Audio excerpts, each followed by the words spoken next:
Lo anunciamos, ahora lo presentamos, el senador Rodrigo Galilea, presidente electo de RN. ¿Cuándo sube, senador? Muy buenas noches, gracias por estar aquí. Muy buenas noches, Matías, Victoria y Cristian. ¿Cuándo El sábado subsiguiente, sábado 7 de... 7 de octubre. Perfecto. Pero está ya, el día. Parece que ya, por lo que uno lee, que va a saber uno, pero que ya está trabajando como si fuese el presidente. En conversaciones, en negociaciones. Déjelo ahí, vamos a hablar del presupuesto un segundito. Porque eso no tiene que ver... si lo estaba diciendo en tono de crítica. No, en tono de... Observando la realidad, simplemente. Observando, porque tiene que ver con lo constitucional, que vamos a entrar a eso en un segundo, pero es justo, dado que forma parte de la Comisión Mixta de Presupuesto, que si quiere comentar algo de lo que estaban conversando antes del corte, Victoria y Cristian, sobre el presupuesto que fue presentado por el presidente. ¿Qué le llamó la atención a usted? El presupuesto, en líneas muy generales, porque no sabemos los detalles, lo primero que llama la atención es que es mucho más expansivo de lo que se pensaba. El Consejo Fiscal Autónomo había ido a exponer al Senado y esperaba un esfuerzo del fisco en el sentido de ir achicando el nivel de gasto para que el país no se siga endeudando. Si finalmente el país es reparecido a una familia, simplemente que es mucho más grande, uno podrá, de acuerdo a lo que gana, tolerar ciertos niveles de deuda. Y el Consejo Fiscal Autónomo ha sido muy claro decir que ya estamos bastante cerca de los niveles máximos prudentes. Y este presupuesto, en eso, no parece ser un presupuesto conservador, sino que algo bastante expansivo. Pensé que iba a decir prudente en vez de conservador. ¿Le parece un presupuesto, en cuanto a la expansión del gasto, prudente? Yo creo que el gobierno debió haberle hecho caso al Consejo Fiscal y a las recomendaciones de muchísimos técnicos en esta materia, haber sido más conservador y haber puesto el acento en algo que todos estamos esperando: herramientas reales de mejor gestión. Eso es algo para todos los que estamos observando e interactuando con el Estado. Hay un problema de gestión extremadamente severo.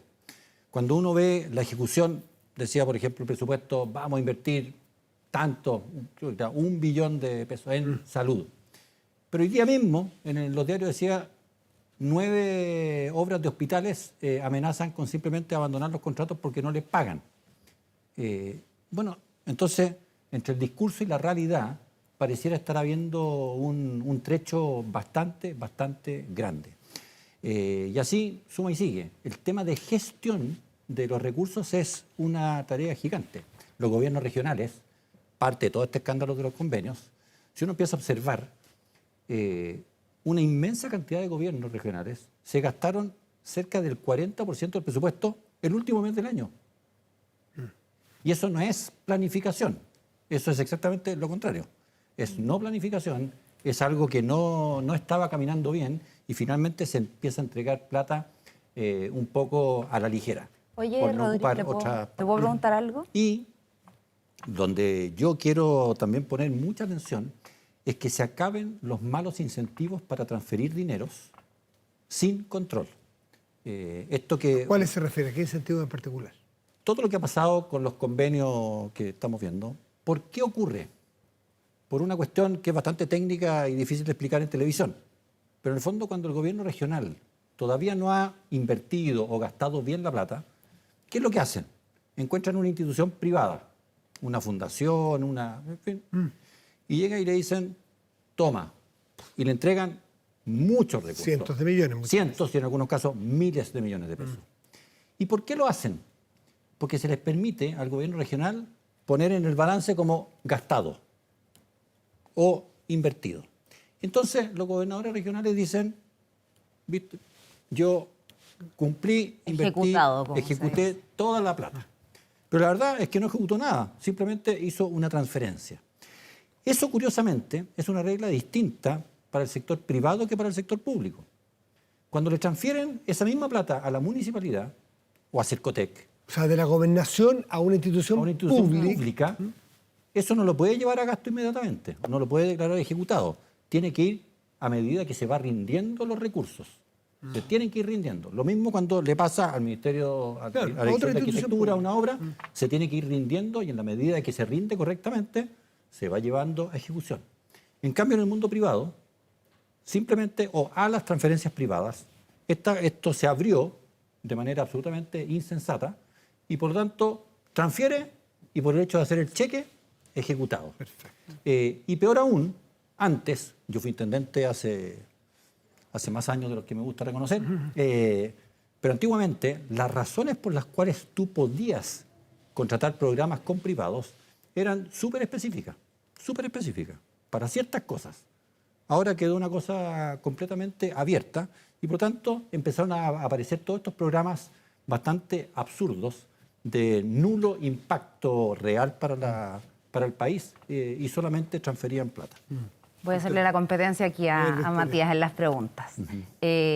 Yo en esto, bueno, una cosa es el presupuesto y otra cosa es la política pública que se desarrolla durante el año, ¿verdad? Y hay dos temas muy importantes que tienen que avanzar este año y que ahí quiero saber tu opinión de cómo puede quizá en el presupuesto mismo discutirse, que es el tema del litio, no la parte de cómo han variado los precios, sino que cómo avanza todo lo que hemos hablado de que el país trate de recobrar el sitial que tenía como el primer productor, caímos al tercer lugar, entonces necesitamos rápidamente empezar a producir más, ¿verdad? Para tener más posibilidad de ofrecerle a la tremenda demanda que hay por la electromovilidad.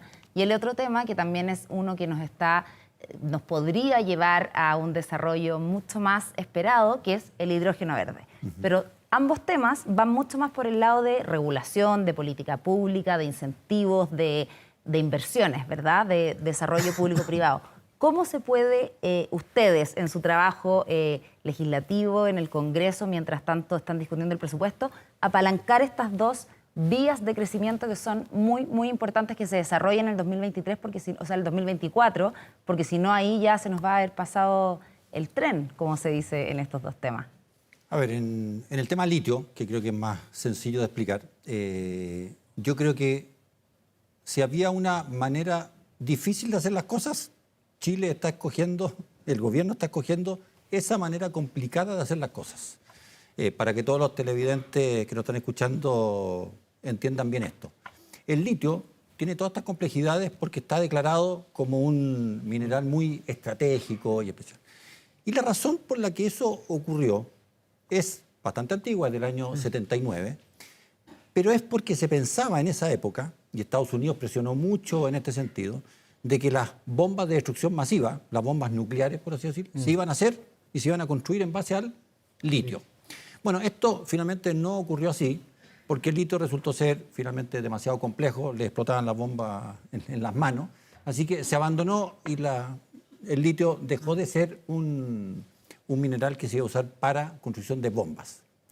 En ese tiempo, todos los países que lo habían declarado como un mineral muy restrictivo, abandonaron y lo pusieron como un mineral igual que cualquier otro. O sea, litio es lo mismo que explotar cobre, es lo mismo que explotar oro, hierro, plata, etc.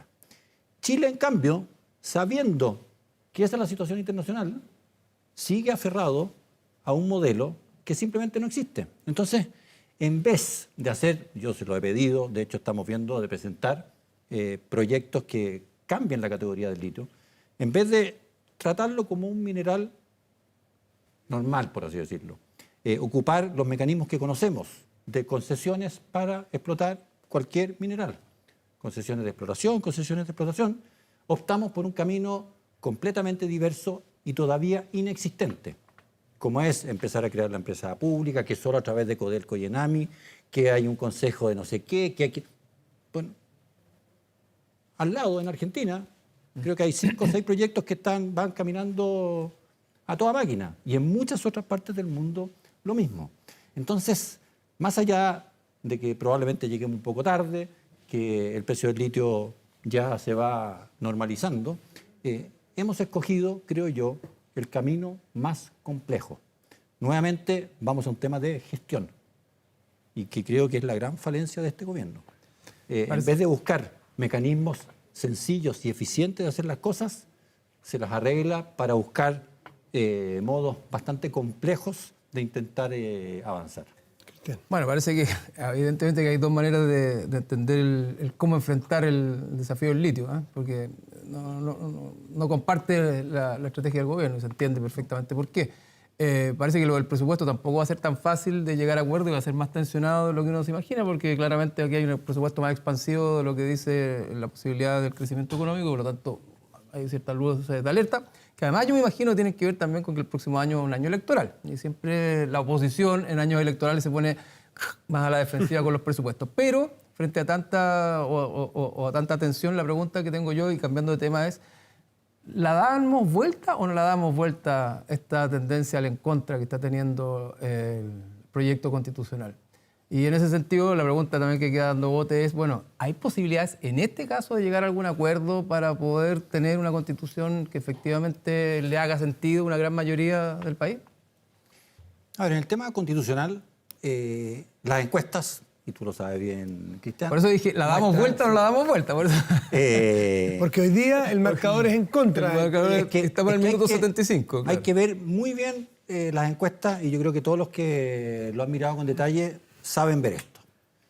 La primera, si le preguntan a la gente, oiga, ¿está a favor o en contra de este proyecto que todavía no termina su trámite? Como que su natural predisposición, probablemente por la historia que traemos, es decir, no, estoy en contra. Además, todas las últimas elecciones, en general, siempre las ha ganado la opción que está en contra de algo. Del presidente que estaba, de la constitución que... En fin, siempre tiende a ganar el en contra. Pero si a esa misma gente le preguntan, ¿pero usted quiere terminar, que demos vuelta a la página con el proceso constitucional? La mayor parte de la gente dice que sí, que le gustaría finalmente llegar a un texto constitucional que sea representativo de una gran mayoría y dar por cerrado este capítulo. Pero además pasa otra cosa que es muy interesante. La principal razón, probablemente, y eso también está medido, en que dice, ¿por qué rechaza algo que todavía no? No, porque la están haciendo los políticos como para ellos, como para beneficiarse ellos. Entonces, viene la segunda parte de la pregunta, dice, pero usted sabe que este proyecto constitucional está haciendo un esfuerzo y disminuye, por ejemplo, el número de diputados. Ah, no sabía. Usted sabe que los partidos que, en esta Constitución, los partidos que tengan menos del 5% de votación simplemente quedan fuera de la cancha para empezar a tener partidos más potentes. Ah, no sabía. Usted sabe que esta Constitución establece la sala cuna universal como un derecho. Ah, no sabía. Bueno, después de que sabe estas tres cosas nomás, ¿está a favor o en contra de la Constitución?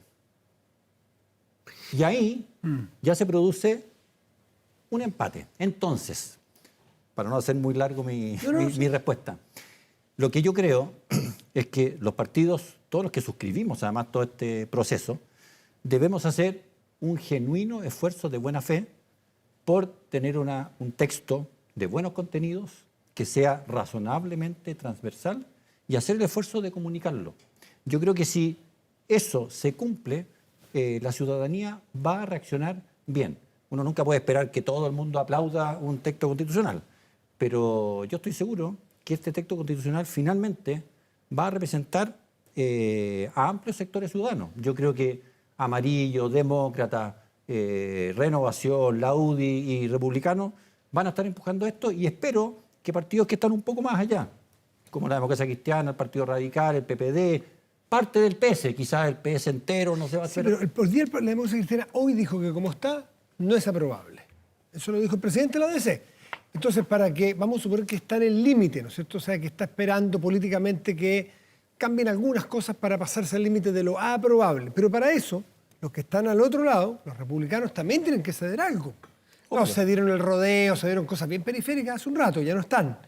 Pero hay otras cosas que parecen ser que cuando uno reportea, muchos tienen el incentivo dentro del Partido Republicano de decir, si nosotros no polarizamos y nosotros no tenemos afuera la izquierda más dura, esto se va a perder. Hay que demostrar que la izquierda más dura está en contra. Hay que tensionar. Hay que tensionar y polarizar.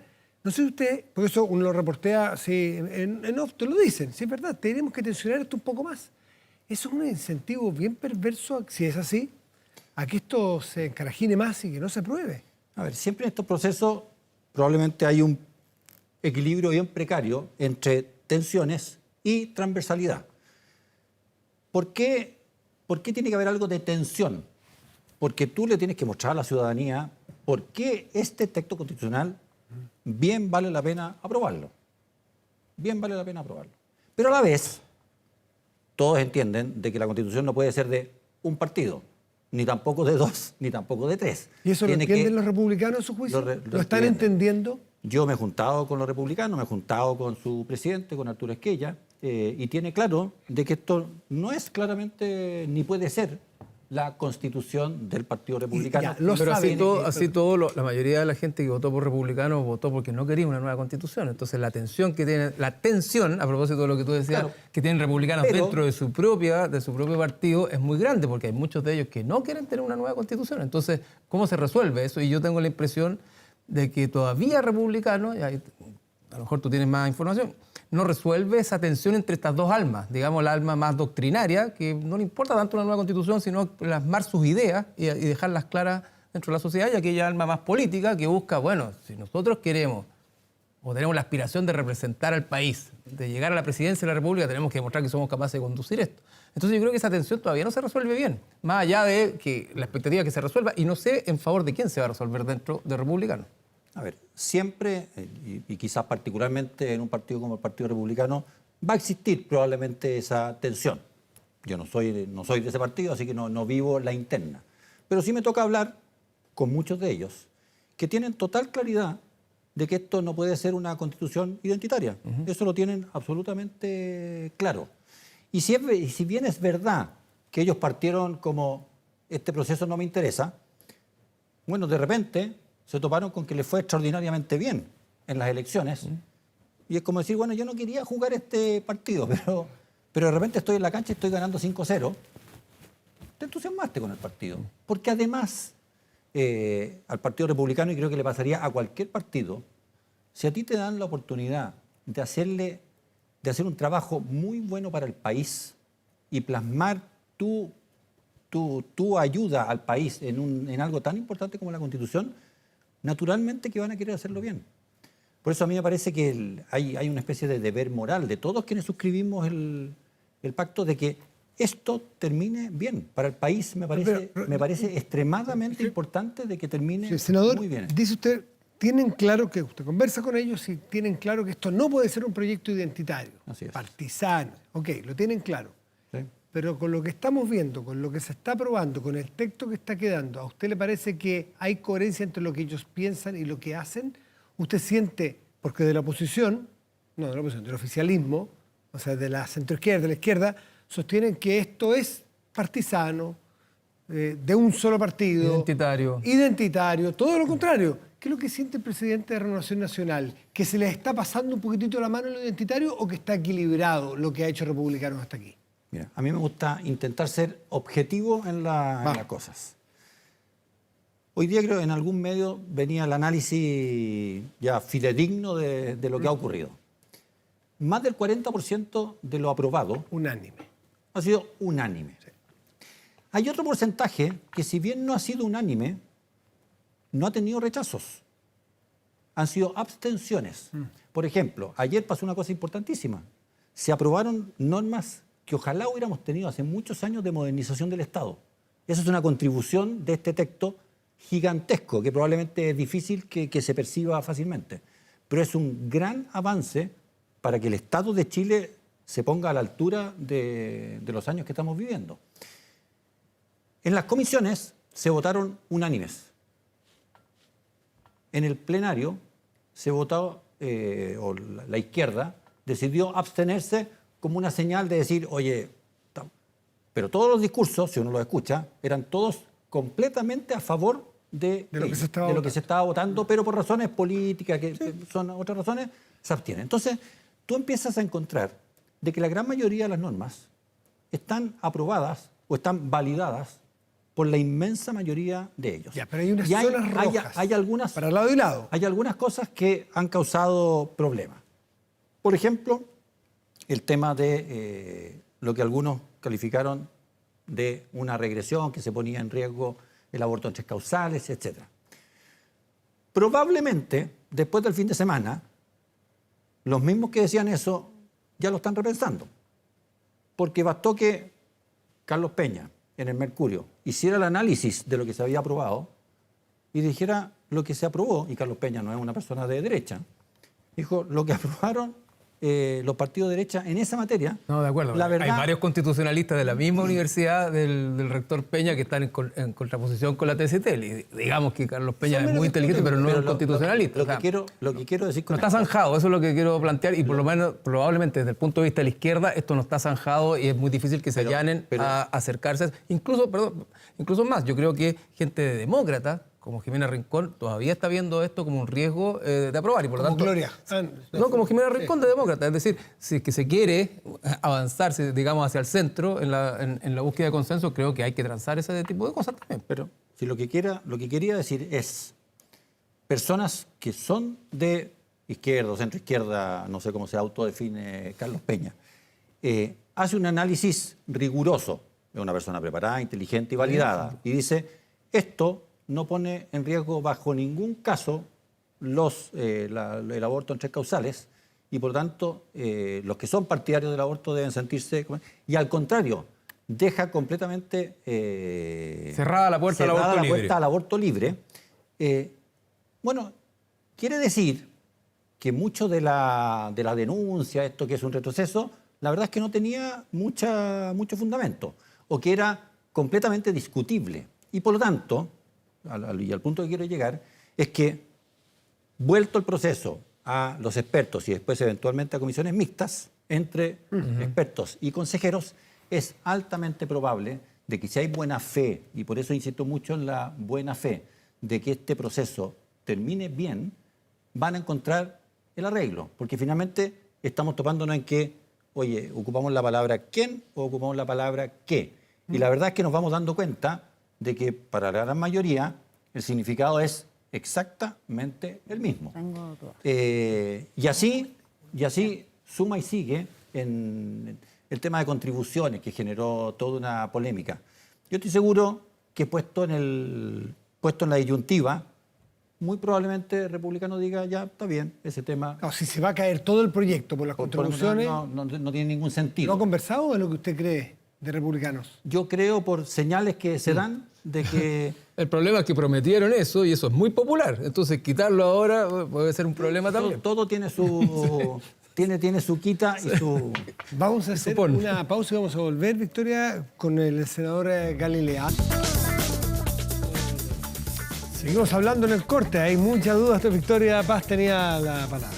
No, yo le estaba comentando aquí a Rodrigo que yo todavía tengo esperanzas de que las cosas que a muchos nos molestan se arreglen, porque efectivamente, y justo estábamos hablando de presupuesto además, y de crecimiento, un país que lleva mucho tiempo con este tema de la Constitución, además estamos poniendo un tema constantemente, la incertidumbre, las reglas del juego, estamos diciendo que tenemos que crecer más, que necesitamos proyectos de inversión y no estamos dando las reglas del juego correctas. Entonces, eso partiendo, por supuesto que cualquier persona que quiera este tema para el país, queremos una Constitución y ojalá una con más del 60% de aprobación. Dicho esto, creo que sería bueno, o esperamos mucho, yo creo, que como ya pusieron estos temas, que hay algunos que molestan lo que estábamos hablando, contribuciones, quizá paridad, que yo te comentaba que, claro, que también son temas que uno dice, esta es una norma transitoria, ¿será necesario poner a las comunidades de mujeres en pie un poco de guerra contra estas medidas o será mejor llegar a acuerdos en ese término? ¿Será posible que quizás, habiendo puesto esos puntos, como para su electorado, para las personas que lo siguen, después en la comisión experta y quizá en la comisión mixta, esos temas se puedan entregar, se puedan avanzar? Porque tú ya pusiste tu punto, o sea, no tú, en el fondo, los constitucionalistas, los consejeros, ¿cómo se llaman? Consejeros constitucionales. Los consejeros que están ahí, en el fondo, ya hicieron lo que tenían que hacer para su electorado, para su sector y en el fondo para quienes los votaron, poner el punto. Pero ahora probablemente es un momento de acuerdos, cuando pase la comisión experta, que tiene que salir aquellas cosas que generan más roces, porque esto tenemos que tratar como país de que se avance y se apruebe. Entonces, ¿cómo ves tú esa entrega al final, que es la que llega a consensos? Yo creo que todos entienden de que aquí algo tienen que ceder. Esta torta no es enteramente de mi gusto, ni enteramente del tuyo, ni el tuyo, ni el tuyo. De esta torta todos tenemos que sentir que estamos comiendo, que la preparamos juntos y que vamos a vivir con ella. Esto no es tan distinto a lo que pasó en su momento, o lo que estamos viviendo, no es tan distinto a lo que se vivió con los expertos. Los expertos empezaron a trabajar y llegó el momento de indicaciones. Y también los expertos de cada sector presentaron todas sus indicaciones. Y todas las indicaciones, casi por definición, son identitarias. Yo presento lo que estrictamente a mí me parece, tú lo tuyo, tú lo tuyo, tú lo tuyo, y finalmente viene la conversación y decir, ya esto sí, esto no, esto que quede entre medio, en fin. Con los consejeros constitucionales pasó exactamente lo mismo. Había bases constitucionales, estaban las 12 bases. No, y esas siguen existiendo. Los bordes. Los expertos, los bordes. No, y para los consejeros también. También. Las 12 bases, y esto es muy importante, valen para todo. Y todo lo que se ha presentado hasta ahora está dentro de las 12 bases que acordaron todos los partidos. Y si no hay árbitros al final... Pero nadie ha recurrido todavía a árbitros porque todo ha estado dentro del margen. Y eso es una gran noticia. Los consejeros también presentaron, creo que fueron cerca de 1000 indicaciones. Cada grupo presenta, bueno, después viene nuevamente esto de poner... ¿Y por qué existen las 2 etapas que vienen? La de expertos de vuelta y después eventualmente mixta. Para justamente usar todas las instancias de llegar a acuerdos. ¿Qué es lo que decían todas las encuestas cuando fracasó el proceso anterior? Lo que decían los chilenos es, mire, aquí se necesita trabajo de expertos. Quedó bastante claro después de ver a los antiguos constituyentes o varios de los constituyentes antiguos. Se necesita trabajo de expertos. Están los expertos. Pero también los chilenos entienden que tiene que haber gente elegida que trabaje en esto. Se eligió gente con una participación, 12, 13 millones de personas votaron. Bueno, se eligieron los consejeros.